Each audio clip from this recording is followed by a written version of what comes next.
She walked slowly, her head lowered, clutching a plastic box filled with leftover food. The night air bit through her thin coat and the streets felt endless. Her shoes were worn down, her steps heavy, but she kept moving.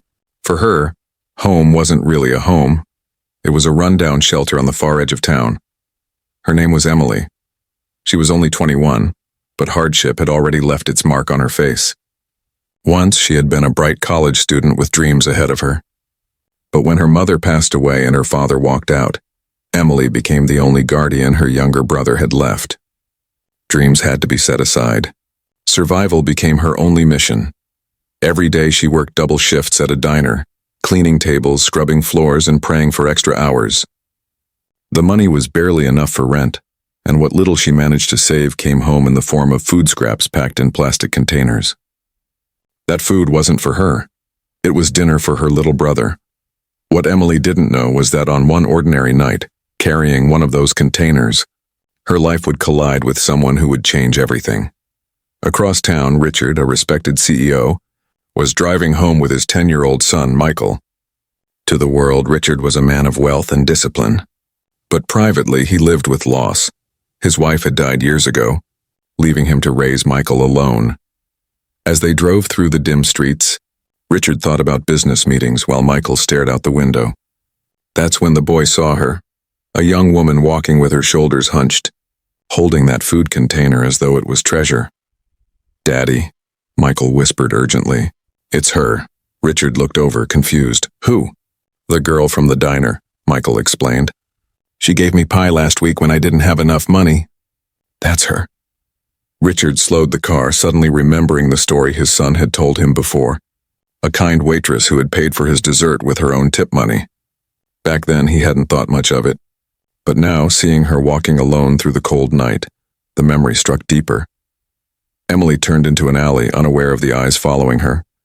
Richard pulled over, instincts fighting against his usual caution. He stepped out of the car, Michael holding onto his coat, and together they followed. What they discovered broke him. Tucked near a broken fence was a shelter of cardboard and blankets. A boy, just 13, waited eagerly. His eyes lit up when Emily arrived. He grabbed the food container and tore into it with a hunger no child should ever know. Emily sat beside him, tightening her coat, trying to shield her brother from the cold. Richard froze. He had expected hardship, but not this. Children surviving in the shadows, invisible to the world. Michael's voice cut through the silence. "Daddy, we have to help her." For Richard, this moment was different. He wasn't just a businessman now. He was a father, a man who remembered his late wife's words. Wealth means nothing if it never touches another life. He stepped forward. Emily looked up, startled, clutching her brother protectively. Her eyes held fear, but also pride. Richard spoke gently. "You helped my son once. Now let me help you." At first, Emily refused. She wasn't used to kindness and didn't want pity. But Michael reached out, offering his hand to her brother. In that simple gesture, something unspoken passed between them, innocent, pure. Emily realized that accepting help wasn't weakness. Sometimes it was strength. In the weeks that followed, everything began to change. Richard arranged safe housing for them. Emily's brother returned to school, while Emily was offered a steady job, not charity, but a role at Richard's company cafeteria. She carried dignity now, not scraps. The adjustment wasn't easy. Emily often cried at night, haunted by memories of loss and burden.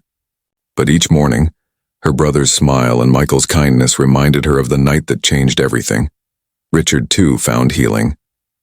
In Emily's resilience, he saw reflections of his own struggles. She had lost parents. He had lost a wife. Both had been forced to carry heavy roles too soon.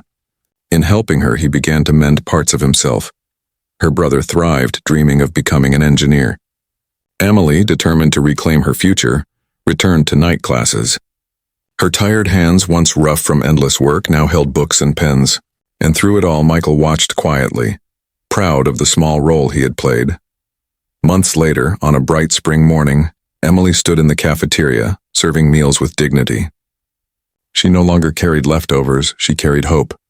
When she saw Richard and Michael walk in, her brother ran up to greet them, laughing freely for the first time in years. Emily paused, her eyes glistening with gratitude.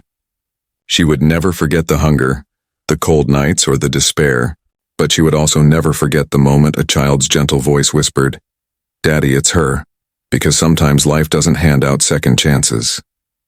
But a single act of compassion can stitch broken lives back together. This is HQ Infinite Stories, where we believe even the smallest kindness can change the world. What did this story mean to you? Share your thoughts in the comments, we'd love to hear them.